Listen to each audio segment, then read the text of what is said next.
La marche est totalement perturbée ici. Le bassin déséquilibré crée une très importante boiterie avec un genou valgum entraîné par un effondrement du pied en appui au sol.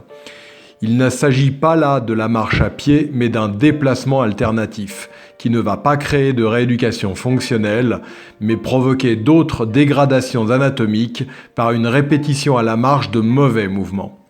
La patiente ne pourra pas progresser ou s'améliorer à la marche avec une répétition de mauvais mouvements.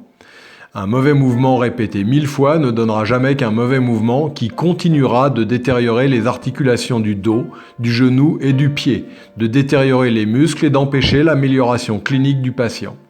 La vitesse de marche ici, à ce moment, est de 0,8 km/h et la longueur du pas est de 0,54 mètres. Pneumaflex apporte ici une modification complète de la marche. Pneumaflex modifie tous les paramètres de la marche en normalisant les mouvements du pied et de la jambe. Elle restitue une marche réelle avec de bons mouvements du pied, de la jambe et du membre inférieur. La patiente est globalement améliorée, le Pneumaflex 3 lui rend la normalité de ses mouvements. Ces mêmes mouvements corrigés de sa jambe, de son pied, permettent une marche nettement plus naturelle.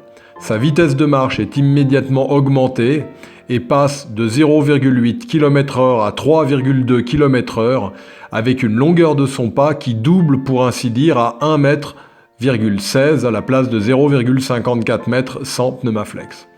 La répétition de ces bons mouvements lors d'une marche naturelle retrouvée va entraîner un effet de rééducation musculaire permanent.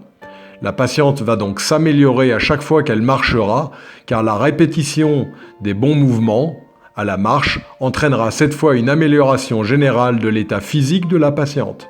C'est de la rééducation fonctionnelle à la marche rendue naturelle par le Pneumaflex. Toutes les fonctions anatomiques sont liées à l'action de la marche à pied et celle-ci doit être retrouvée le plus rapidement possible lors d'une hémiplégie.